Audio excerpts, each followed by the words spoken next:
હવે આ કંસ છે ને, કંસની બે પત્ની અસ્તિ અને પ્રાપ્તિ. કંસને માર્યા પછી આ બંને પત્ની પોતાના પિતાને ત્યાં જતી રહી છે અને પોતાના પિતાને બદલો લેવા કહે. મગધરાજ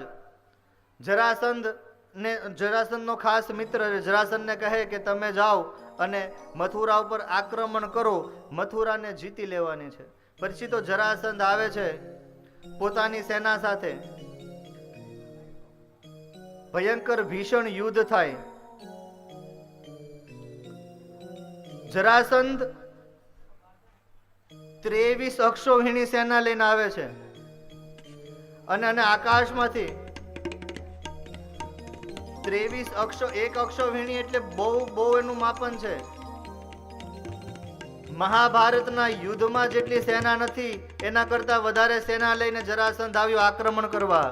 મથુરા ઉપર આક્રમણ કર્યું.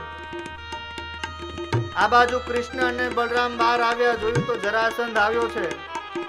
આકાશમાંથી દિવ્ય અસ્ત્ર અને શસ્ત્ર રથ ઉતર્યો.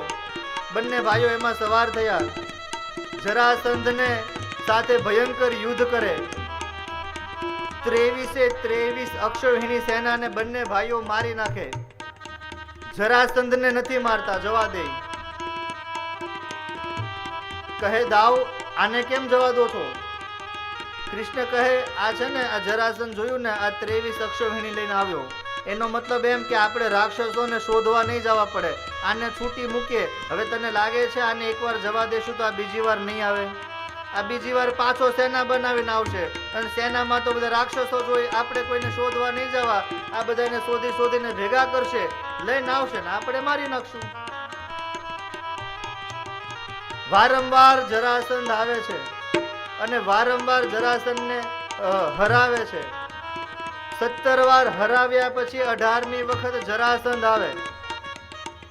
આ વખત કાળ યવનને સાથે લઈને આવે. બંને બાજુથી મથુરા ઉપર આક્રમણ કર્યું અને ભીષણ યુદ્ધ, ભયંકર વાવાઝોડા સાથે. એક બાજુ બાણોની વરસાદ, એક બાજુ અગ્નિની વરસાદ, એક બાજુ વાયુનો વરસાદ, જળનો વરસાદ.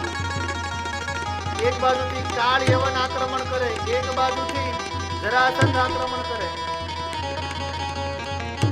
ભગવાને લીલા કરી. ભગવાનને કહ્યું દાવ બંને એક સાથે છે, બંનેને એક સાથે નથી હરાવવા. એક કામ કરીએ, લીલામાં સ્થળાંતરનો સમય થયો, સ્થળાંતર કરીએ. આંખ બંધ કરી વિશ્વકર્માને આદેશ આપ્યો, સમુદ્રના કાંઠે એવી સોનાની નગરી બનાવો અને મારા બધા જ યાદવોને પોતાની માયાને કીધું, બધા જ યાદવોને તમારી માયાથી ત્યાં મોકલો.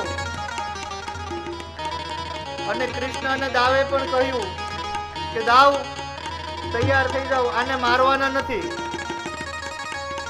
બધી સેનાઓને મારી. જરાસંધ અને કાળયવન કૃષ્ણ અને દાવને મારવા જાય. બંને ભાઈઓ રથમાંથી ઉતરી અને ભાગ્યા. રણ છોડી અને બંનેને ખબર ન પડે એવી રીતે દ્વારકા ગયા. દ્વારકા નગરી, સુવર્ણની નગરી વસાવી અને રણ છોડીને ભાગ્યા. નામ પડ્યું બોલીએ